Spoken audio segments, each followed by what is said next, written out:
نہیں یہ بات میرا خیال ہے علماء پہ تو طنز بہت ہوتا ہے, میں یہ بات بتا رہا ہوں کوئی مولوی نہیں بتائے گا, لیکن کچھ اچھی باتیں ہیں جو پروفیسروں کو بھی بتانی چاہیے, لیکن کوئی پروفیسر نہیں بتاتا. خود پروفیسر ڈپریشن میں نفسیاتی ڈاکٹر خود ڈپریشن میں جا رہے ہیں, کیونکہ وہ کہہ رہے ہیں ہم نے نفسیات پڑھی تھی اتنی محنت سے کہ ہم لوگوں کو ڈپریشن سے نکالیں گے اور اس کے ہم پیسے لیں گے. لوگ ڈپریشن میں جا ہی نہیں رہے, ان کو اس بات کی ڈپریشن ہو رہی ہے, پیشنٹ ہی نہیں آ رہے, یا سارے ڈپریشن میں جا رہے ہیں لیکن وہ ادھر اس کو اس بات کی ڈپریشن ہو رہی ہے کہ پبلک ڈپریشن میں کیوں نہیں آ رہی ہے. یار نہیں بھی ہو رہی تو ہوگی نا اس بات کی اس کو, اگر بالفرض نہیں ہو رہی تو کسی ڈاکٹر کو اگر ڈپریشن کے مریض نہ ملے تو وہ تو اسی بھی ڈپریشن میں, نے یار پڑھا ہوا سارا میرا برباد ہو گیا, میرے پاس آئے گا میں کہوں گا کوئی بات نہیں ٹماٹر بیچ یار, تو ٹھیلا لگا, تو نے نفسیات پڑھی ہے اور کوئی تجھے نفسیات کا پیشنٹ نہیں مل رہا, یا مل تو رہے ہیں لیکن وہ تو ان کا علاج نہیں کر پا رہا, وہ کہنے پھر بھی ٹھیک نہیں ہو رہے, ہم نہیں آ رہے, یا تجھے تمہاری مرضی کی فیس نہیں دے رہا, تو تم یہ کام چھوڑ کے کیا لگاؤ, ٹماٹر بیچو. نفسیاتی ڈاکٹر کر لے گا, کہہ رہا ہے بھائی میں ڈپریشن سے مر جاؤں گا. ابے تو اس کا مطلب جب تو خود اپنے آپ کو ڈپریشن سے نہیں بچا سکتا تو دوسروں کو کہاں سے بچائے گا تو. اصل ڈپریشن سے بچانا یہ نہیں ہے کہ ٹماٹر والے کو لینڈ کروزر میں ڈال دو, پھر تو سارے ڈپریشن سے نکلیں گے. اصل تو یہ ہے کہ جس حال میں, کیونکہ خدا ہم سے اپنی مرضی کے مطابق معاملہ کرتا ہے, ہماری چاہتوں کے مطابق معاملہ. ہر ٹماٹر والا چاہتا ہے کہ میں لینڈ کروزر میں گھوموں, لیکن خدا کی مرضی ہوتی ہے تو گھما دیتا ہے, نہیں ہوتی تو نہیں گھماتا. تو نفسیاتی ڈاکٹر کا کام یہ نہیں ہے کہ جو غریب ہے اس کی ڈپریشن پیسے دے کے ختم کرے, اس کا کام یہ کہ غریب کو غربت ہی میں ڈپریشن سے بچائے. تو کوئی نفسیاتی ڈاکٹر سے پوچھ لے کہ حضرت اگر آپ غریب ہو گئے تو یہ فارمولا آپ پہ فٹ ہوگا, وہ کہے گا ہاں تو آپ کو ٹھیک ہے, آپ یہاں سے نکلو ٹماٹر بیچو, اب ٹماٹر بیچو. ٹھیک ہے, کوئی یہ صحیح نہیں ہے کہ کلینک بند کر کے وہ ٹماٹر بیچے, لیکن حالات ایسے آ سکتے ہیں کہ نہیں آ سکتے. آپ اس سے یہ کہیں کہ فرض کریں ڈاکٹر صاحب اگر آپ غریب ہو گئے اور سارا مال آپ سے چھن جائے, کلینک بند ہو جائے اور آپ کو ٹماٹر بیچنے پڑے, تو جس چیز کے ذریعے آپ سامنے والے کو موٹیویٹ کر رہے ہو وہ کہانیاں سنا کے آپ اپنی آپ کو موٹیویٹ کر سکتے ہو اس وقت, تو اس کا ضمیر کہے گا بالکل بھی نہیں. اس کا مطلب ان تلوں میں تیل بولو نہیں ہے. اسلام نے بتایا بھائی قبرستان جاؤ, ٹھیک ہے نا, بولو یار ٹماٹر بیچ کے بھی ادھر ہی آنا ہے, خزانے کما کے بھی ادھر ہی آنا ہے. اور کتنی پیاری مثال دی ہے قرآن میں, مجھے تو اتنا مزہ آتا ہے یار. ہم جب مولوی بنے نا تو ہمارے لیے, میں اس پہ اس لیے بھی زیادہ بولتا ہوں, ہمارے لیے یہی چیلنج تھے, تو ہمیں یہی چیزیں سمجھا دی حضرت نے ہمارے لیے. تو میں تو بالکل ہمارے خاندان میں پہلے تو علماء گزرے ہیں, لیکن یہ جو نئی جنریشن ہے اس میں تو مولوی بننا ایک بہت بڑا عیب سمجھا جاتا ہے. اب میرے خاندان میں میرے کزن آرمی میں آفیسر ہیں, 2 کزن ہیں میرا خیال ابھی کرنل بن گئے ہوں گے, اور ڈاکٹر ہیں, انجینئر ہیں, اچھا ہمارا ایجوکیٹڈ خاندان ہے, پڑھا لکھا خاندان ہے. مجھے خیال آیا مولوی بننے کا. جب میں مدرسے گیا تو سب سے بڑا سوال یہ ہے کوئی ڈگری کیا ہوگی آپ کے پاس, اس کی ویلیو کیا ہوگی, پیسہ کیا ہوگا, کماؤ گے کہاں سے, کھاؤ گے کہاں سے. سب سے بڑے سوالات ہی بڑے بڑے پہاڑ تھے سوالوں کے. تو ہمارے حضرت فرمایا دنیا کیا ہے بھائی, مسافر خانہ ہے, ٹھیک ہے نا. ہم نے اس وقت سے انجوائے کر رہے ہیں الحمدللہ, اور انجوائے کے نام پہ منہ بھی چڑھا رہے ہیں لوگوں کا. انجوائے کے نام پہ ابھی کچھ دن پہلے میں کسی مولوی صاحب کے پاس بیٹھا ہوا تھا, انہوں نے کہا یار تم کیا کرتے ہو. میں نے کہا مجھے تو اللہ نے ایسے کھلایا ہے کہ میں آگے آگے بھاگ رہا ہوں, رزق میرے پیچھے پیچھے بھاگ رہا ہے. مجھے تو اللہ نے ایسے کھلایا بھائی. ہم نے تو ابھی تک اللہ کا شکر ہے مولوی بنتے ہوئے بھی غربت نہیں دیکھی. آپ کہہ سکتے ہو شاید جب میں مولوی بن رہا تھا مدرسے میں 8 سال, تو کروڑوں روپے مجھے گھر سے جیب خرچی ملتی تھی. میں جب بتاتا ہوں نا اپنے پرانے حالات کہ میرے پاس اس کے پیسے بھی نہیں تھے, اس کے پیسے بھی نہیں تھے, اس کا مقصد یہ نہیں ہوتا کہ میں اس وقت اپنے آپ کو غریب سمجھتا تھا. الحمدللہ میں اس وقت بھی اپنے آپ کو دولت مند سمجھتا تھا کہ میری ضرورت اتنی بھی نہیں ہے, پھر بھی مجھے اللہ یہ ضرورت پوری کر رہا ہے. نہیں ہے یہ بات میرا خیال ہے. ہم جب مدرسے میں گئے, دوپہر کھانا 11 بجے لگتا تھا وہاں پہ. میں سوچتا تھا کہ یار میرے تو یہ بھی اوقات نہیں تھی کہ مجھے دوپہر کھانا ملے. کھانا کیا کر رہا ہے, مل رہا ہے مجھے, اور مزہ بھی آ رہا ہے کھانے میں. تو اللہ نے میری یہ ضرورت, حالانکہ اس کھانے کے ہم پیسے بھی جمع کراتے تھے, میرے والد صاحب پیسے دیتے تھے اس کھانے کے. یار اللہ مجھے کھانا کھلا رہا ہے, حالانکہ میں جاب نہیں کر رہا, میں تو پڑھ رہا ہوں, پھر بھی مجھے تو ایک وقت کا کھانا. یہ سوچ سوچ کے خوش ہوتا تھا کہ میں 20 سال کا ہو گیا, 18 سال کا ہو گیا, اس وقت تو مجھے چاہیے تھا کہ میں اپنا خود کماؤں, لیکن میری ذمہ داری میرے ابا پورا کر رہا ہے بھائی, وہ کھانے کے پیسے جمع کرا رہا ہے اور ہم فری پھوکٹ میں کیا کر رہے ہیں, کھا رہے ہیں, اس پہ خوش ہوتا رہتا تھا میں. نہیں آئی میرا خیال ہے بات. آج کسی نوجوان کو روزگار نہ ملے, ابا پراٹھے بھی کھلا رہا ہوگا نا, کھمبے سے جا کے چپکے گا, ہائے روزگار. ابے تو روزگار نہیں ہے, تیری بیسک ضرورت تو بہرحال پوری ہو رہی ہے نا. میری بیسک ضرورت تھی اس وقت کہ مجھے 2 ٹائم کا کھانا چاہیے تھا, اور 18 سال 20 سال میں بھوک بھی ٹائٹ لگتی ہے آدمی کو. مجھے 2 ٹائم کا کیا چاہیے تھا, کھانا. مجھے مدرسے میں وہ مل رہا تھا, میں اس پہ خوش ہوتا تھا, یار اللہ کا دیا بہت کچھ ہے یار. اور بھوک لگتی تھی, 11 بجے ہوتا تھا کھانا, کیونکہ پھر قیلولہ ہوتا تھا, اور ایک عشاء سے 20 منٹ پہلے, آدھا گھنٹہ پہلے. ایسی بھوک میں تگڑ تگڑ بھاگتے تھے ہم کچن کی طرف نا. کبھی دال پکی ہوتی تھی, ایک دن دال تھا, ایک دن سبزی تھی, ایک دن ہفتے میں ایک دن گوشت تھا, کدو تھے, اور اللہ بھلا کرے کڑی پکتی تھی ایک دن منگل کے دن. اب تک جامع رشید میں منگل کو کڑی پکتی ہے. بھوک لگتی تھی, بڑا مزہ آتا تھا کھانے میں. حالانکہ گھر میں ہم اس سے زیادہ اچھے کھانے کے عادی تھے, لیکن پورا ہفتہ ہم مدرسے میں ہی رہتے تھے. ہمیں تو اس پہ خوشی, یار ہم کچھ کر نہیں رہے پھر بھی فری پھوکٹ کا کیا مل رہا ہے, ابا کے خرچے پہ کیا مل رہا ہے, کھانا. اور ابا کی محبت بھی پھوٹتی تھی دل میں. ایک ایک نوالے پہ ابا کو یاد کرتے تھے, یار یہ ابا ہے جو ہمیں کھلا رہا ہے. آج ابا خدا کی قسم بچوں کی تعلیم پہ لاکھوں روپے خرچ کر رہا ہے, اور بیٹا باپ کو باپ ماننے کے لیے تیار نہیں ہے, پھر بھی ناشکری کرتا ہے, ابا تو نے میرے لیے یہ کیا, تو نے میرے لیے کیا کیا. اس جو ابا نے ہمیں کھلایا نا 8 سال, ابا نہ دیتے تو مدرسہ اپنے خرچے پہ کھلاتا ہمیں, لیکن ہمارے ابا نے کہا بھائی میرے پاس ہے تو میں اپنے بیٹے کو اپنے خرچے پہ کھلاؤں گا.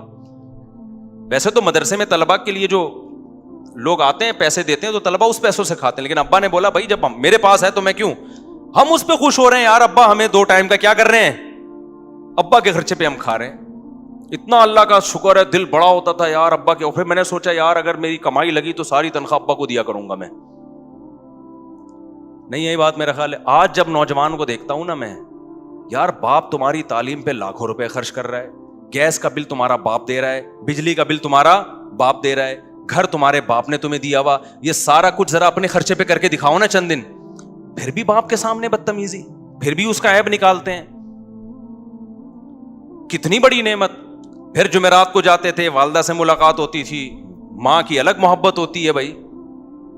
ہم تو اس میں یار اللہ نے اتنی نعمتیں, فیوچر کیا ہے, کچھ بھی نہیں ہے. لوگ پوچھتے تھے مستقبل, ہم نے کہا مستقبل کیا, میں تو حال دیکھنا ہے بھائی. کھا رہے ہیں منڈ کے, دوپہر بھی منڈ کے پھوڑتے ہیں. اس کے بعد پھر کیا ہوتا تھا, رات کے وقت ہم پھر مطالعہ کرتے تھے نا, اسٹڈی کرتے تھے, رات کو پھر ہمیں نیند آنا شروع ہوتی تھی ٹائٹ والی. میرے پاس سونے کی کوئی اتنا سا بستر تھا, 1 فٹ کا چوڑائی اس کی, وہ بستر میں بچھاتا تھا رات کو مسجد کے فرش پہ, ایک چھوٹا سا تکیہ رکھا ہوا تھا. ایسا سوتے تھے گھوڑے بیچ کے, اتنی مزے کی نیند آتی تھی. فیوچر کا نہیں پتا کہ ہمیں کہیں جاب لگے گی کہ نہیں لگے گی, ہمارے سرٹیفکیٹ ہمارے کس کام کا, کل ہماری شادی بھی ہوگی کہ نہیں ہوگی, کوئی رشتہ بھی دے گا کہ نہیں دے گا. ابے فیوچر کس کے ہاتھ میں ہے بھائی, کیونکہ جن لوگوں نے محنت کی ہے ان کے حشر دیکھو جا کے. یہ تو تقدیر پر ہے, تقدیر میں جو لکھا ہوگا وہ مل کے رہے گا. شادیاں لکھی ہوں گی تو 4 شادیاں ہو کے رہیں گی, نہیں لکھی ہوں گی تو کنوارے ہی گھومتے رہو گے. پیسہ لکھا ہوگا تو آئے گا, نہیں ہوگا تو ہم نے وہ کام کرنا ہے جس میں اللہ کی رضا ہو. تو ہم نے کہا یار ہم نے اپنے آپ کو دین کی خدمت کے لیے وقف کر دیا, کوئی بات نہیں, انجوائے کرو لائف کو, کیا کرو. اچھا دوسرے سڑ رہے ہوتے تھے, ہمیں خوش دیکھ کے نا دوسرے سڑتے تھے کہ بھائی ڈھیلا ہے نہیں, ان کی جیب میں جب بھی ہاتھ ڈالو خالی جیب نکلتی ہے. وہ کما بھی رہے ہیں ڈپریشن میں, فیوچر کی فکر, میں باہر جاؤں گا, میرا ویزا نہیں. ہمارے ایک ریلیٹو تھے, ان کا ایک دوست امریکہ چلا گیا, ان کو نہیں ویزا ملا امریکہ کا. وہ ایسی ڈپریشن میں یار, اپنے جو دوست کو بٹھا کے آیا نا جہاز میں, ہمارے سامنے بتا رہے ہیں یار میں تو بس بھائی یار میرے تو خودکشی کا دل کر رہا ہے. یہ جو قرآن کی آیت ہے نا, فمن زحزح عن النار وادخل الجنۃ فقد فاز, جس کو اللہ نے جہنم سے بچا لیا, جنت میں داخل کیا, وہ کامیاب. تو اس آیت کا وہ ایسا لگ رہا تھا ان کو جو امریکہ چلا گیا اور پاکستان سے بھاگ گیا وہ کامیاب, جو یہاں رہ گیا وہ ناکام. اس پہ ابے یار ابے بھائی, ان کو 3 دن تک ڈپریشن میں نیند نہیں آ رہی. ہمیں کیوں نیند آ رہی, ہم نے امریکہ کا بھی سوچا ہی نہیں تھا. ہم نے سوچا یہ تھا بھائی ہمیں بھوک نہیں برداشت ہوتی, کھانا مل جائے ہمیں, ٹھیک ہے نا, یہ لائف. تو نیند اتنی اچھی آتی تھی, ایسے پڑے میں ایسا مزہ آتا تھا نا. اتنے سے بستر پہ ایک ہی کروٹ پہ سوتا تھا میں, ایک ہی کروٹ پہ, زیادہ یوں کر کے, یعنی اس میں ایسا نہیں ہوتا کہ چوڑے ہو کے لیٹ جاؤ, وہ مزہ. اور گدے پہ نہیں سویا میں کبھی, کیونکہ گدا تھا ہی نہیں وہاں. ہمارے مدرسے میں گدا ودا نہیں تھا, تو میں نے چادر ڈال کے سوتا تھا فرش پہ. وہ عادت مجھے اب تک پڑی ہوئی ہے, میں گدے پہ سو ہی نہیں سکتا. میں اب کہیں ٹریولنگ کرتا ہوں نا, بڑے بڑے لگژری ہوٹلوں میں کبھی ٹھہرنا پڑتا ہے, نیچے چادر بچھا کے سوتا ہوں. ایک دفعہ وہ ہوٹل والے انہوں نے بولا اتنا لگژری بیڈ آپ کے لیے پڑا ہوا ہے, آپ نیچے سو رہے. میں نے کہا بھائی ہمیں گدوں پہ نیند نہیں آتی, ہمیں آتی ہے پھٹے پہ نیند. جنازے میں بھی آرام سے لیٹ جائیں گے پھٹے پہ. جو گدے والا آدمی جنازے کی چارپائی پہ بھی بولے گا بھائی تو کیا کر رہا ہے, کچھ گدا ڈال دے. کیا خیال ہے بھائی؟ نہیں آئی میرا خیال ہے بات سمجھ میں.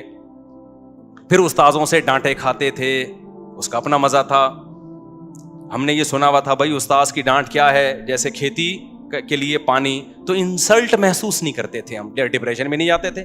آج کوئی بڑا کسی چھوٹے کو ڈانٹ دے, ڈپریشن میں جائے کہ میری انسلٹ کی ہے, میں یہ انسلٹ برداشت نہیں کر سکتا, تو ڈپریشن ہوگی نا. ہم نے سنا تھا بھائی بڑے اگر ڈانٹتے ہیں تو یہ آپ کی آخرت کی ترقی کے لیے بہتر ہے. ایسے ایسی ڈانٹیں کھائیں استاذوں نے, کہا تم یہ ہو تم یہ ہو. ہم نے کہا جی حضرت ہم تو ہیں ایسے, ٹھیک ہے نا. کوشش کرتے تھے کبھی زبان نہ چلے, تھوڑی سی بےزتی تھوڑی دیر کے لیے محسوس سی ہوتی تھی, اس کے بعد جب مراقبہ کرتے کہ یار یہ تو بڑے ہیں, ان کا حق بنتا ہے. اور ہم نے بڑوں سے یہ سنا تھا بھائی استاذ کی جتنی ڈانٹ کھاؤ گے نا اتنی زمین زرخیز ہوگی, اتنا اللہ دین کا کام لے گا. بدتمیزی نہیں کرنا استاذوں سے. تو کوشش کی کہ نہیں کریں. الحمدللہ آج اس کی برکت بھی دیکھ رہے ہیں اپنی آنکھوں سے. وہ استاذ محبت کرتے ہیں. اگر ہم زبان چلاتے جیسے کالجوں میں ہو رہا ہے, ٹیچر کچھ بول دے آگے سے اسٹوڈنٹ کھڑے ہو کے کچھ بول دیتا ہے, تو بدتمیز بنتا ہے نا انسان. تو بڑوں سے بھائی بدتمیزی نہیں کرنی. تو ہم نے تو اتنی, اچھا مزے کی بات آپ کو بتاؤں, ابھی جو عیاشی ہے وہ تو میں نے بتائی نہیں مدرسے میں. ابھی تو میں نے آپ کو بتایا جو 2 ٹائم کے کھانے کی ضرورت پوری ہو رہی تھی. عیاشی جس کے زرداری نے خواب بھی نہیں دیکھے ہوں گے, وہ عیاشی ہم نے مدرسے میں کی ہے. اور یہ میں دل کی کیفیت بتا رہا ہوں, اوپر سے نہیں کہہ رہا. وہ عیاشی کیا تھی, کبھی کبھار لسی بھی جا کے پیتا تھا میں. جیب خرچی ملتی تھی ابا کی طرف سے بھی, بھائی بھی الگ سے دیتے تھے, تو میرے پاس اضافی جیب خرچیاں 2 بھائی میرے دیتے تھے اور 1 ابا, تو 3 جیب خرچیاں میرے پاس الگ سے آ گئی تھی. اس سے میں کیا کرتا تھا, کبھی لسی پی رہا ہوں, کبھی چھٹے سے مراد چائے, ہم اس کو سٹا کہتے تھے پیار سے, چائے پی رہا ہوں. پھر ہمارا دل کرتا تھا یار یہ مدرسے کا کھانا, اب سبزی کھا کھا کے ہم تھک گئے, جا کے ہوٹل کا قیمہ کھانا چاہیے. ایک بڑا زبردست ہوٹل تھا, وہ وہیں چند دوست مل کے اس سے قیمہ بنواتے تھے ہم. ایسا مزے کا قیمہ لگتا تھا یار وہ ہمیں. پھر کیا ہوتا تھا, پھر تھوڑے سے غیر قانونی کام بھی کرتا تھا میں مدرسے میں. سب بچے کرتے ہیں, تھوڑے تھوڑے تو چلتا ہے نا یہ. وہ یہ تھا کہ ہمیں اجازت نہیں تھی کہ 4 بجے مدرسے سے باہر جانے کی, کیونکہ عصر تک پڑھائی کا ٹائم تھا. اس میں ہم یہ کرتے تھے کہ چھپڑ میں نکل کے نا چرسیوں کے ہوٹل میں چائے پی کے آتے تھے. ہوٹل بہت گندا تھا, وہاں بھی پابندی تھی, یہ گندے غلیظ ہوٹل میں نہیں جانا آپ لوگوں نے. اب اچھا ہوٹل دور بھی ہے, اور وہ عصر کے بعد جائیں گے, عصر تک کا انتظار کون کرے گا. چھپڑ میں چپکے سے نکلے پتلی گلی سے, استاذوں سے نظر بچا کے, اور خوف کے ساتھ وہاں بیٹھ کے چرسیوں کے ساتھ کپ دھلوا کے چائے پی رہے ہیں. غیر قانونی کام, اور چھپڑ میں آ رہے ہیں. اس کا اپنا مزہ تھا خدا کی قسم, کیونکہ جب آدمی غلط طریقے سے, چائے ویسی کون سی اچھی چیز ہے, غلط طریقے سے چائے پیتا ہے نا, اس کو جرم کا احساس ہو. اس چائے کا مزہ آج تک ہمیں اب تک نہیں آیا, کیونکہ احساس ہوتا تھا غلط کر رہے ہیں. تو یہ بھی ایک مزہ ہے بھائی. چھپڑ میں چپ کے آ کے بیٹھ گئے ایسے گھنڈے بن کے, جیسے پتنی مطالعہ کر کے نا تھک گئے بہت زیادہ. چھوٹی سی, اس سے زیادہ نہیں شرارت کی ہم نے الحمدللہ مدرسے میں. تو اس کو ہم سمجھتے تھے کیا ہے عیاشی. ہمارے دوست تھے, ہم ان کے ساتھ کیا کرتے تھے, ایک دور جو ہے نا ریڑھی پہ کلیجی بناتا تھا بڑی ٹائٹ, وہاں جانا بھی انلیگل تھا, گورنمنٹ کی طرف سے, مدرسے کی طرف سے پابندی تھی. اب ہمارے پاس پیسے ہوتے تھے یار, کچھ تو کھائے نا باہر جا کے.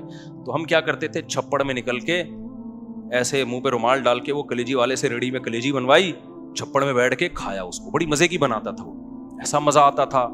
آپ کہہ سکتے ہو مفتی صاحب غریب خاندان کے ہو گئے آپ بہت زیادہ, اس لیے آپ کو کلیجی کھانے میں مزہ آ رہا ہے. میں نے اپنے خاندان کا انٹروڈکشن آپ کو پہلے کروا دیا. اس کا خاندان سے تعلق نہیں تھا, ہمارے گھر میں سب کچھ تھا کھانے پینے کو. 200 گز کا بڑا گھر تھا ہمارے ابا کا, اور خاندان کا بھی میں نے انٹروڈکشن کروا دیا. اصل میں جو مفتی رشید احمد صاحب ہمارے شیخ تھے نا, انہوں نے بتایا تھے دنیا کیا ہے, مسافر خانہ. لہذا ہمیں اس میں ریڑھی کی کلیجی بھی بڑی مزے کی لگ رہی تھی, اور دکان کی لسی کا ہمیں مزہ آ رہا تھا, اور چرسیوں کی چائے کا ہمیں. اچھا اس ہوٹل میں بڑے مزے تھے. چرسی نا ہیروئن چی تھے, چرسی نہیں, بیٹھے نا جھوم رہے ہوتے تھے. انہیں دیکھ کے ہماری تھوڑی بہت جو پڑھائی کی ٹینشن ہے وہ ختم ہوتی تھی. یہ جو میں بیانات میں اتنا ہیروئنچیوں کا چرسیوں کا تذکرہ کرتا ہوں نا، کیونکہ میں نے اس ہوٹل میں بہت دفعہ ہیروئنچیوں کے ساتھ بیٹھا ہوں، اللہ کا شکر ہے لگایا نہیں ہم نے کبھی. ہم باہر جا کے پہلے اپنے کپ دھلواتے تھے کہ ابے ایسا نہ ہو کہ تو وہ تو مجبوری تھی نا، دور جانے کی اجازت نہیں تھی، ہمیں اجازت تھی لیکن ٹائم پہ، ہم تو غیر قانونی ٹائم پہ جا رہے تھے. تو وہاں ہیروئنچیوں کو ہم دیکھتے تھے، کوئی ادھر گر رہا ہے کوئی ادھر گر رہا ہے، ایسی ایسی باتیں پھینک رہے ہیں یار، اس کو انجوائے کرتا ہے آدمی. خدا کی قسم فیوچر کا کچھ پتا نہیں تھا. یہ بھی نہیں پتا تھا کسی مدرسے میں بھی ملازمت ملے گی کہ نہیں ملے گی. کیوں؟ ہمارے حضرت نے بتا دیا دنیا کیا ہے، مسافر خانہ. اور پھر جو حضرت کہہ رہے تھے ہم اپنی آنکھوں سے دیکھ بھی رہے تھے. حضرت کے پاس نوٹوں کی گڈیاں آتی اتنی بڑی بڑی، زمینوں سے پیداوار آتی. حضرت فرماتے ساری صدقہ. ساری کیا ہے؟ صدقہ. حضرت فرماتے تھے میں ریا اس لیے کر رہا ہوں آپ لوگوں کی تربیت کے لیے، یہ کام میں چھپا کے بھی کر سکتا ہوں. تو حضرت نے کہ اپنا ذاتی گھر بھی نہیں بنایا، پھر آخر عمر میں اپنی اہلیہ کے لیے ایک فلیٹ خریدا تھا. اور حضرت کیا کرتے تھے، جو آ رہا ہے مال صرف اپنا مہینے کا جو خرچہ ہے نا وہ حضرت بچاتے تھے. گیس کا بل، بجلی کا بل، اور کھانا بڑا ٹائٹ ہوتا تھا حضرت کا. ناشتے میں سیب، ہاف بوائل انڈے، اور پھر دوپہر کا کھانا، رات کا کھانا، وہ بڑا لگژری، لباس لگژری. لیکن حد ہوتی ہے نا ایک چیز، ہر چیز کا جو منتھلی خرچہ ہے وہ رکھا. باقی حضرت کہتے ہیں میں گنتا نہیں کہ لاکھ روپے، کروڑ روپے، ارب روپے، سارے کیا فی سبیل اللہ. مسافر خانہ ہے بھائی، نکالو. نہیں ہے ہمارے خیال بات سمجھ میں. کھایا اچھا کیونکہ مسافر خانہ ہے، تو اگر بزنس کلاس میں چلے جاؤ تو اچھی بات ہے نا، کیا خیال ہے؟ لیکن دل نہیں لگایا. بزنس کلاس میں آپ کو چیزیں مل رہی ہیں، آپ نے جیبوں میں ڈالنا شروع کر دی کہ میں منزل پہ لے کے. ابے بھائی یہیں کھاؤ پیو، ہلکے پھلکے ہو کے منزل پہ چلے جاؤ. سمجھ تو ہم دیکھ بھی رہے تھے حضرت کو کہ جو کہہ رہے ہیں مسافر خانہ ہے تو سمجھ بھی رہے ہیں. اور جس دن حضرت کا انتقال ہوا، مدرسے کے گھر سے حضرت کا جنازہ اٹھائے. حضرت کا اپنا ذاتی گھر نہیں تھا. ہم نے کہا حضرت اچھے رہ گئے کہ جتنا آیا صرف ضرورت کا رکھا، اور اتنا رکھا جس سے لائف اچھی گزر سکے. حضرت کے گھر میں ایئر کنڈیشن بھی تھا، حضرت کے گھر میں مہنگے مہنگے عطر تھے، وہ سب حضرت کے پیسوں کے خریدے. بہت سے ہدیے بھی آتے تھے. اور حضرت کا لباس بہت اچھا، پگڑی بہت اچھی، اور ہر چیز بہت اسٹینڈرڈ. گاڑی ایسی خاندانی کہ آپ کی سوچ ہوگی. وہ میں بتاتا ہوں نا، کویت کے شہزادے سے گاڑی خریدی تھی. ہر چیز اچھی، بچانا نہیں ہے کیونکہ مسافر خانہ ہے. نہیں ہے بات. تو جو آ رہا ہے نکال رہے ہیں، جو آ رہا ہے کیا کر رہے ہیں، نکال رہے ہیں. تو جب حضرت کا انتقال ہوا ہم نے کہا بھائی یہ خوش قسمت ہے. کیا خیال ہے؟ اب واقعی پتہ چل گیا یہ کیا تھا، مسافر خانہ. ہم نے ہی جنازہ اٹھایا، وہیں ہم نے ہی جنازہ پڑھایا، ہم نے خود اپنے ہاتھوں سے دفنایا، اور ہمیں یقین ہو گیا بھائی واقعی یہ کیا ہے.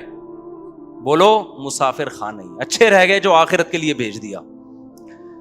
نبی صلی اللہ علیہ وسلم گھر تشریف لائے نا، حضرت عائشہ سے پوچھا کہ کچھ کھانے کو ہے؟ فرمایا کہ کچھ ہدیے میں کچھ گوشت آیا تھا، کوئی سیری وغیرہ آئی تھی، تو یہ رہ گیا ہے، یہ باقی ہے، باقی سارا میں نے صدقہ کر دیا. یار غربت کتنی تھی، اس میں صدقے ہو رہے ہیں. اور آج جو کھمبوں سے لٹک رہا ہے نا بے روزگاری میں، خدا کی قسم وہ اس غربت کا تصور نہیں کر سکتا جس غربت میں صحابہ رہے ہیں. اچھا اس زمانے میں جب میں پہلی حدیث مکمل کر دوں، نبی نے فرمایا کہ عائشہ گھر میں کچھ ہے، انہوں نے فرمایا یا رسول اللہ یہ تھوڑا باقی رہ گیا، باقی صدقہ. آپ نے فرمایا جو صدقہ کیا وہ باقی رہ گیا، یہ ختم ہو جائے گا. اصل باقی وہ رہ گیا جو کیا کر دیا ہے، صدقہ. مسئلہ سارا یہ ہے کہ نہ نفسیاتی ڈاکٹر دنیا کو مسافر خانہ سمجھنے کے لیے تیار ہے، گورا تو ویسے ہی نہیں سمجھتا، نہ ہم سمجھنے کے لیے تیار ہیں. تو ڈپریشن تو میرے بھائی ہوگی. نسوا اللہ فانساہم انفسہم. اللہ کہتا ہے جو اللہ کو بھولے گا نا، میں سب سے پہلے اسے اپنا آپ بھلاؤں گا. وہ اپنے فائدے کی چیزیں بھول جائے گا، ہوس میں دولت کے پیچھے بھاگے گا وہ پاگلوں کی طرح، اور اس سے ریلیشن کیا ہوں گے، ختم. جب آپ گھسیٹنے کی فکر کرتے ہو اس سے محبتیں ٹوٹتی ہیں، جب دیتے ہو تو محبتیں بڑھتی ہیں. حاتم تائی کا نام لوگ محبت سے لیتے ہیں نا، دیتا تھا، لیتا تھوڑی تھا لوگوں سے. ہمارے نبی کے ہاتھ پہ کتنے عرب کے بڑے بڑے سردار اس بیس پہ مسلمان ہوئے کہ ہم نے ان کو ایسا سخی دیکھا اتنی غربت میں. یہ واقعی اللہ کے نبی ہیں، یہ دنیا کو واقعی مسافر خانہ سمجھتے ہیں. تو وہ کیا بات کر رہا تھا، ایک دم ذہن سے نکل گئی. ہاں تو میں عرض کر رہا تھا کہ پتہ نہیں ایک بات دماغ میں آئی تھی، واقعہ آیا تھا وہ دماغ سے ہی نکل گیا. تو یہ جو بے روزگاری میں خودکشیاں ہو رہی ہیں، بے روزگاری نہیں ہے، یہ عیاشی کے شوقین ہیں. ہاں میں یہ بتا رہا تھا کہ جب ہم ایسی ہمارے حالات تھے نا کہ مدرسے میں ایک دن ٹائم پہ دال کھا رہے ہیں، رات کو کڑی کھا رہے ہیں، ٹھیک ہے نا، وہ بڑی مزے کی کڑی ابھی بھی ہوتی ہے، بڑی ٹائٹ کڑی ہوتی ہے. تو اس وقت مالدار لوگ مجھ سے آ کے پوچھتے تھے کہ حضرت پیسوں کی بڑی ٹینشن ہے, ڈپریشن میں جا رہا ہوں, بے روزگاری ہے. میں ان سے پوچھتا تھا کہ آپ کتنا کما لیتے ہو مہینے کا؟ اتنا کماتا ہوں. میں نے کہا جس سے ٹینشن کا علاج لینے کے لیے آئے ہو نا, وہ اس کا خواب میں بھی تصور نہیں کر سکتا. ایک دفعہ کیا ہوا, جو سبزی والا نہیں میرے پیسے لے کے بھاگ گیا تھا, میرے والد صاحب کی ساری وراثت میں نے 3-4 لوگوں کو پیسے دیے, کوئی داڑھی والا, کوئی نمازی, کوئی محراب. جب میرے والد صاحب سے مجھے وراثت ملی, اچھی خاصی ہم بیٹھے بیٹھے مالدار بن گئے. ہمارے ابا نے بنائی بھی ہمارے لیے تھی اسپیشل, کہ میرے بچوں کا میرے بعد کیا ہوگا. نیک باپ یہ سوچتا ہے نا, خدا کی قسم ماں باپ سے بڑا نا کسی کا کسی پر احسان نہیں ہے. یہ اتنا مقدس رشتہ ہے کہ باپ اور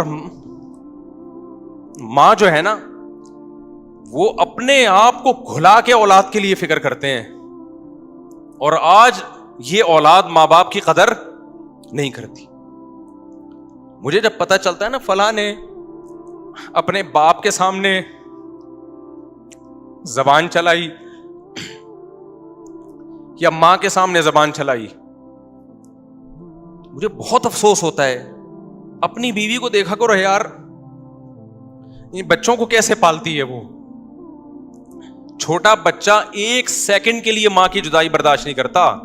آپ بچپن میں ماں کے اتنے محتاج تھے, 1 سیکنڈ کے لیے ماں کی جدائی برداشت نہیں ہوتی, چپکا رہتا ہے ماں کے ساتھ, ایسے چیختا ہے. اور بڑے ہو کر کیسے بھولتا ہے, بڑے ہو کر کیسے بھولتا ہے. ایک کیس آیا میرے پاس, ایک خاتون نے کہا کہ میرا شوہر نا 2-2.5 مہینے کے لیے اپنی ماں کو میرے گھر لے آتا ہے, یہ 4 مہینے کے لیے. مجھے بڑی تکلیف ہوتی ہے. میں نے کہا خاتون, آپ کا جب بیٹا ہوگا, جس کو آپ اتنی تھا اس کا بیٹا, اتنی محبت سے پال رہی ہو, وہ بیوی سے اس طرح وفا کرے کہ اس کی ماں کو ضرورت ہے بیٹے کے ساتھ رہنے کے لیے, اور وہ کہے کہ نہیں میں نے اپنی ماں کو نہیں رکھنا, آپ پہ کیا گزرے گی؟ ماں خود سوچ لیا کرے نا, میں اپنے بیٹے سے کتنی محبت کرتی ہوں. اگر یہ میرا بیٹا بڑے ہو کر بیوی کو مجھ پہ ترجیح دینا شروع کر دے تو میرے دل پہ کیسے آرے چلیں گے. تو یہ سمجھ میں آ جائے گی عورت کی کہ یار کتنا بڑا اللہ نے ماں کا حق رکھا ہے. عورت اپنے اوپر رکھ کے نہیں سوچتی. اور ہمارا کلچر, ہمارے اسکالرز, وہ سب آج اولادوں کو ماں باپ کے خلاف کر رہے ہیں. سوچ نہیں سکتے آپ ماں باپ کے کتنے احسانات ہیں, بھول جاتا ہے انسان. تو میں پتہ نہیں کیا بات کر رہا تھا یہ. ہاں, ماں باپ تو کوشش کرتے ہیں نا بھائی, ہمارا سب کچھ. ہمارے ابا نے بھی کوشش کی کہ یار میں جاؤں تو, خاص طور پر میں اور میرا چھوٹا بھائی مولوی بن رہے تھے, انہوں نے کہا یار یہ تو کچھ کمانے دمانے کے ہیں ہی نہیں, تو ان کے لیے تو کچھ کر کے جاؤ. لو ابا بہت کچھ کر کے گئے, لیکن اللہ نے بتا دیا ملے گا وہی جو تمہاری تقدیر میں لکھا ہوا ہوگا. ابا نے ہمیں اتنی وراثت دے دی, ہم نے اب جب میں مولوی بن چکا تھا وراثت بھی آ گئی. اب ہمیں کیا ہوا, شادی بھی میری ہو چکی تھی, اس کے بعد وراثت ملی. میں نے کہا اب دماغ میں خیالات, اب تو چونکہ اللہ نے دیا ہے, اب میں کیا بنوں گا, بزنس مین. اب ادھر سے بندہ آیا, مفتی صاحب سنا ہے آپ کے پاس بہت پیسے ہیں.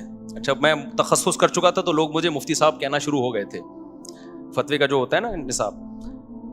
میں نے کہا جی فرمائیے کیا کام ہے. اچھا, میرے پاس ٹائم تو تھا نہیں کاروبار کرنے کا, میرے پاس تو یہ تھا کہ ہم نے دین کی خدمت کرنی ہے. ابا کا پیسہ آ گیا تو کاروبار میں لگاؤ, 50% تمہارا 50% ہمارا. ابا ہمیں سمجھا کے گئے تھے کہ بیٹا کسی کو پیسہ پکڑا دیا, کسی کا باپ بھی واپس نہیں نکلوا سکتا.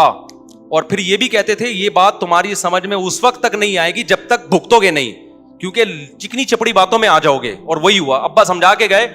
بہتوں کے ہم نے نہیں دیے, لیکن بہتوں نے داڑھی پکڑی, ابے بھائی مفتی صاحب یہ بزنس ہے, یہ پرانی گاڑی خریدی, ریپیئر کر کے بیچی, 10 تیرے 10 میرے, میٹنگیں شروع. الحمدللہ اللہ کا بڑا فضل ہوا. ایک دن آیا کہ بس میں اس پہ خوش تھا کہ جو ڈبہ ہے نا اس میں آٹا رکھا ہوا ہے, صبح پراٹھے کے پیسے الحمدللہ ہیں, اور ایسا دیوالیہ ہوا ہے نا, اور سارے نیک لوگوں نے. تو آخر میں جو مجھے چونا لگا کے بھاگا ہے نا, جس نے سب سے بڑا نقصان کیا, وہ کہتا تھا, میں اسے کہتا یار میرا بڑا نقصان ہوا ہے, لوگوں کو پیسے دے کے, بڑی داڑھیوں والے بھی دیکھے, اور بعض ایسے بھی دیکھے جن کے تبلیغ میں وقت لگے ہوئے ہیں, بعض ایسے بھی دیکھے جو یوں کرتے ہیں, بعض ایسے بھی دیکھے جن کا بڑا چلتا ہوا بزنس. بھائی میں تو کہتا ہے اصل میں خاندانی آدمی سے کبھی آپ کا مفتی صاحب واسطہ نہیں پڑا. یہ وہ تھا جو سب سے بڑا چونا لگا کے بھاگا تھا.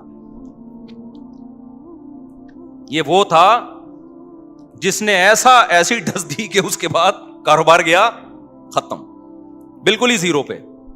تو یہ کہتا تھا اصل میں ایکچولی مفتی صاحب مسئلہ یہ ہے کہ آپ کو خاندانی آدمی کبھی ملا نہیں ہے. پھر اس نے واقعات کے ایک تو 28 لاکھ میرے پاس تھے, میں نے پہنچا دیا, وہ پتہ نہیں کہاں سے فون. تو بالآخر ہم نے دینا شروع کیا, اس نے کما کے دینا شروع کیا. میں تھوڑے دنوں میں 2 مہینے میں مالدار ہو گیا. اچھا, اور مجھے یقین آ گیا اب لوگ آ رہے ہیں مفتی صاحب تھوڑا ہمارا پیسہ بھی لگوا دو, اتنا زبردست بندہ ہے یار یہ. جاؤ ایسے تھوڑی, سمجھ رہے ہو, میں کہا ایسے تھوڑی بھائی, ہمارا ریلیشن ہے, ہمارا کیا ہوگا اس میں. خیر میں نے کچھ لوگوں کے لگوا دیے, میرا کوئی کمیشن نہیں تھا, میں نے لگوا دی. پھر جو ہوا وہ آپ سب کے میں بیان میں سنا چکا ہوں. اچھا پیسہ اتنا لا کے دے رہا تھا کہ میری سمجھ میں نہیں آ رہا کہ میں گاڑی کرولا کا نیا ماڈل لوں یا شیراٹ کا پرانا ماڈل لوں. میں اس چکر میں گاڑی اور الحمدللہ نہیں لی, ورنہ بیڑا ہی غرق ہو جاتا. سمجھ رہے ہو کہ نہیں سمجھ رہے. اب ہوا یہ ہے کہ وہ صاحب جتنا دیا تھا نا اتنا واپس لے کے غائب. وہ دن آج کا دن اس اسٹیمپ پیپر پہ اس کے انگوٹھے لگے ہوئے تھے بہت سارے, کیونکہ جب ہم پیسے دیتے تھے میں کہتا بھائی شریعت میں حکم میں لکھو بھی, اس نے کہا لکھ لو. میں نے کہا شناختی کارڈ, اس نے کہا یہ شناختی کارڈ. میں نے کہا انگوٹھا بھی لگاؤ, انگوٹھا بھی لگا دیا. تو 3-4 سال تک میں وہ انگوٹھے لے کے گھومتا رہا ہوں. کچھ بھی نہیں ملتا بھائی ان انگوٹھوں سے, شناختی کارڈ سے, اسٹیمپ پیپر سے. سمجھ رہے ہو, بندہ مل بھی جائے تو کچھ نہیں کر سکتے آپ. آپ یہی کرو گے, پولیس کو بتاؤ گے, پولیس کیس چلے گا, کہ کچھ بھی نہیں ہوتا پاکستان میں, تو سوال ہی پیدا نہیں ہوتا. یا بدماشوں سے چترول لگواؤ گے آپ, پھر بھی نہیں نکلے گا. آدھا بدماش لے جائیں گے کہ ہم نے جو نکلوایا ہے تو ہمارا بھی تو کمیشن بنتا ہے. تو کچھ بھی نہیں. جب پیسے دیے تو اسی دن سے انا للہ و انا الیہ راجعون پڑھ لیا کرو. اچھا, میں جو اصل واقعہ بتا رہا تھا کہ میں بالکل زیرو پہ آ گیا اور میرے 2 گھر بھی تھے. تو مجھے چند سیکنڈ کی ٹینشن ہوئی ہے, چند سیکنڈ. جب میں گیا نا, میں نے دیکھا بندہ تو تالا لگا کے بھاگ گیا, ایک دم ایک تھوڑا سا دھچکا لگا. اس کے بعد اللہ کا شکر ہے وہ دن آج کا دن مجھے دوبارہ ٹینشن نہیں ہوئی. کیوں؟ ہم نے کہا یہ تو غریبی میں ملے تھے بھائی وراثت کے, ٹھیک ہے نا. گھر گیا, مجھے وہ دن یاد ہے 10 بجے. گھر والوں کو بھی میں نے بتایا نہیں تھا کہ سارا پیسہ غائب ہو گیا. گھر کچھ بھی نہیں بتایا میں نے, وہ بیان سے ہی گھر والوں کو شاید پتا چلا ہوگا. جب میں گھر آیا تو بچے میرے سو رہے تھے, پنکھا چل رہا تھا, کچن میں گیا, آٹا ہے, دال ہے, راشن ہے, گھر کا ناشتے کے پیسے بھی ہیں, دوپہر کھانے کے بھی ہیں, رات کھانے کے بھی ہیں. میں نے کہا یار اللہ نے اتنا دیا ہے کہ ابھی بھی فل عیاشی والی زندگی گزر رہی ہے الحمدللہ, مجھے ٹینشن نہیں ہوئی. تو میرے دوست مجھے کہتے تھے یار آپ کو تو برین ہیمریج سے مر جانا چاہیے تھا. میں کہہ رہا کس بات پہ مرتا ہے یار, یہ اللہ نے میری ضرورت سے ابھی بھی مجھے. میں نے کہا تیری کتنی ہے, اس نے کہا 1. میں نے کہا میری کتنی ہے 2. میں نے کہا ٹینشن تو تجھے مرنا چاہیے. باتیں کر رہے ہیں ہمارے سامنے, 1 لے کے گھوم رہا ہے اور ہمارے سامنے شو مار رہا ہے. سمجھ رہے ہو بات کو. میں گلگت گیا نا, میری تیسری شادی کے لیے رشتہ تھا, انہوں نے انکار کر دیا لڑکی والوں نے. تو وہ ان کو مجھ پہ ترس آنے لگا. میں نے کہا ترس کھانے کی ضرورت نہیں, ابھی بھی 2 ہیں تمہاری, ابھی ترس ہم تم پہ کھائیں گے. تو مجھے ذرا بھی الحمدللہ ٹینشن نہیں, اس دن سے آج تک کوئی ٹینشن نہیں, کیونکہ مجھے کھانے کو مل رہا ہے بھائی. فیوچر ہم نے پلاننگ کی نہیں ہے ٹوٹ پٹانگ قسم کی کہ ہمیں یہ چاہیے ہمیں وہ چاہیے. بھائی ہمیں بچوں کے لیے نان نفقہ چاہیے, گھر والوں کو کھلانے کے پیسے چاہیے, عیاشی کسی بھی بیگم کو چاہیے تو بھائی ہمارے پاس جو ہے ہم اسی حساب سے آپ کو کھلائیں گے. نہیں ہے تو پھر آپ ٹھیک ہے بھائی پھر جاؤ. جیسے نبی نے فرمایا تھا نا اپنی ازواج سے کہ ہمارے ساتھ رہنا ہے تو اسی اسٹائل میں رہنا ہے, نہیں ہے تو ہم چوری تھوڑی کریں گے, اب جا کے ڈپریشن میں تھوڑی جائیں گے. تو اللہ کا شکر ہے ہمارے گھر والے بھی رہتے رہے. ان دنوں میں ایک بندہ آیا اور اس نے مجھے کہا کہ مفتی صاحب, یہ 2006 یا 7 کی بات ہے, مفتی صاحب میرے 80 لاکھ روپے کا لاکر سے کوئی بندہ لے گیا ہے, 80 لاکھ روپے, اور میں 1 ہفتے سے ٹینشن میں سویا نہیں ہوں. میں نے کہا بچے کتنے ہیں آپ کے پاس؟ کہہ رہے ہیں وہ تو بینکوں میں پڑے ہوئے ہیں, پتہ نہیں کہ 80 کروڑ ہوں گے, کتنے ہوں گے. میں نے کہا اللہ کے بندے, میرا جو بندہ پیسے لے کر گیا ہے نا, میں 0 روپے بچے ہیں میرے پاس. کتنے بچے ہیں؟ 0, 1 روپیہ نہیں ہے, اور مجھے ٹینشن نہیں ہو رہی, اور تیرے پاس ابھی بھی لاکھوں روپے پڑے ہوئے ہیں اور تو مجھ سے آ رہا ہے. ہونا تو چاہیے میں تیرے پاس آؤں, صحیح ہے نا, کہ بھائی میرے پاس ایک بھی نہیں. تو میں نے کہا یہ پیسوں کا مسئلہ نہیں ہے, یہ اوپر کی سیٹنگ کیا ہے, آؤٹ ہوئی بھی ہے. تو میرے بھائی اگر اسلام پہ آ جاؤ, میں تو کوئی شو مارنے کے لیے باتیں نہیں کر رہا. اللہ کی نظر انسان سے ہٹ جائے 2 ٹکے کی ویلیو نہیں رہتی اس کی, بعض چیزیں بتانی پڑتی ہیں کہ ہم نے جو بڑوں سے سیکھا ہے پارسل کرنا پڑتا ہے تاکہ آپ لوگوں کو فائدہ ہو. اور یہ جو خودکشی کے واقعات ہو رہے ہیں نا بے روزگاری میں، اس میں حکومت کو تو ویسے ہی برا بلا غریبی میں، وہ تو ان خودکشی کے حالات دیکھ کے نہیں کہا کرو کہ اصل میں گورنمنٹ ایسا کر رہی ہے جس سے لوگ خودکشی ہو رہی ہے. گورنمنٹ جتنی بھی کرپٹ ہو، ٹھیک ہے بولو گورنمنٹ کو برا بلا تاکہ ان کو تھوڑی سی، ان کو بھی تھوڑا تنبیہ ہو، لیکن خودکشی کے حالات میں خودکشی کرنے والے پہ کبھی ترس نہ کھایا کرو. یہ بولا کرو یہ دنیا کا غلام تھا، دنیا مردار. نبی نے فرمایا اللہ کی نظر میں اس دنیا کی حیثیت مچھر کے پر کے برابر نہیں ہے. اللہ کے نبی نے ایک دفعہ کچرے کے ڈھیر سے گزرے، بکری کا مرا ہوا بچہ پڑا تھا. آپ نے فرمایا بتاؤ اس بچے کو کون اتنے درہم میں خریدے گا؟ صحابہ نے کہا یا رسول اللہ مردار ہے، کون خریدے گا؟ آپ نے فرمایا اللہ کی نظر میں دنیا کی ویلیو اس سے بھی کم ہے. تو جس سے وہ مردہ بکرا چھن جائے اور وہ خودکشی کر رہا ہو تو خودکشی کرنے والا قابل ترس نہیں ہے، خودکشی کرنے والا قابل ملامت ہے. ابے دنیا مردار پہ تو نے جان دے دی، ملک پہ جان دیتا، ماں باپ کی عزت پہ جان دیتا، دین کی خاطر جان دیتا، مظلوم کی مدد کے لیے جان دیتا، اچھا لگتا. ٹکوں پہ مر رہا ہے، صحیح نا، روٹی نہیں ملی ایک وقت بھی اس پہ مر رہا ہے. نہیں آ رہی بات میرا خیال ہے سمجھ میں؟ تو یہ خودکشی کرنے والوں پہ ترس نہیں کھایا کرو. مجھے بہت افسوس ہوتا ہے جب نیچے کہے ہائے بیچارے غربت مہنگائی. ابے تو بیچاروں پہ کر رہے اس کو، توندے بھری ہوئی ہیں ان کی کمبختوں کی.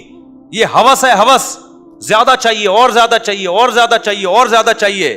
اور یہ ہوس کا مریض ان کو میڈیا نے بنایا ہے، گورے نے بنایا ہے، غیر مسلموں نے بنایا ہے اور لبرل لوگوں نے بنایا ہے جو ہر وقت پیسے کے پیچھے بھاگتے ہیں. مذہب آپ کے دل کو سے پیسے کی محبت نکالتا ہے. پیسہ کمانے سے منع نہیں کرتا، پیسہ جیب میں ہونا چاہیے، دل کے اندر نہیں ہونا چاہیے. اور دل سے پیسہ جب تک نہیں نکلے گا جب تک دبا کے اللہ کی راہ میں خرچ نہیں کرو گے. نکالو، ایسے نکالو کہ دل سے نہ لگے کہ دل میں تکلیف ہو رہی ہے. وہ صدقہ ہوتا ہے، تھوڑا سا اندر کیا ہو، زخم ہو کے یار یہ میں کیا کر رہا ہوں. لیکن بیسک ضرورتیں پہلے پوری کرو. اتنا صدقہ نہ کرو کہ آپ بیسک ضرورتوں سے ہی چلے جاؤ نا، وہ تو پھر غلط ہو جائے گا. بیسک جیسے ہمارے حضرت اپنا مہینے کا لگژری خرچہ نکال کے رکھتے تھے، اس میں سیب بھی تھے، ہاف بوائل انڈے بھی تھے. اور سیب یہاں سے ختم ہو گئے تو ٹورنٹو سے آ رہے ہیں، باہر سے امپورٹ ہو رہے ہیں سیب. اور لباس، خوراک، گیس، بجلی، جو بھی بنیادی خرچے ہیں وہ پہلے، اس کے بعد پھر کچھ. میں پھر بھی آپ سے کہتا ہوں جمع بھی کرو، آپ بچوں کے لیے بھی بناؤ، لیکن صدقہ خیرات بھی تو کرو نا. جب آپ صدقہ خیرات کرو گے، اپنی مرضی سے مال کو نکالو گے تو پھر کسی دن نکل گیا تو غم نہیں ہوگا. وہ کام ہوگا جو آپ پہلے سے کر رہے ہو. ابے کیا ہو گیا، آپ ہزاروں لاکھوں روپے صدقہ کرنے کے عادی ہو، کسی دن ڈاکو نے ہزاروں لاکھوں چھین لیے تو آپ کہو گے یہ تو ہم خود سے کرتے رہے ہیں بھائی، یہ کام ڈاکو نے کر دیا تو کیا بڑا کام ہو گیا، ٹینشن نہیں لگا. تو دنیا مردار کی محبت میرے بھائی نکالنی پڑے گی آپ کو کائنڈلی، اس کے بغیر بات بنے گی نہیں. اور وہ جو میرا ٹاپک تھا وہ وہیں رہ گیا کہ نارمل کون ہے، ایب نارمل کون ہے. ٹھیک ہے نا، تو اسلام ہی آپ کو نارمل بناتا ہے، باقی ساری تحریکیں آپ کو ایب نارمل بنا رہی ہیں.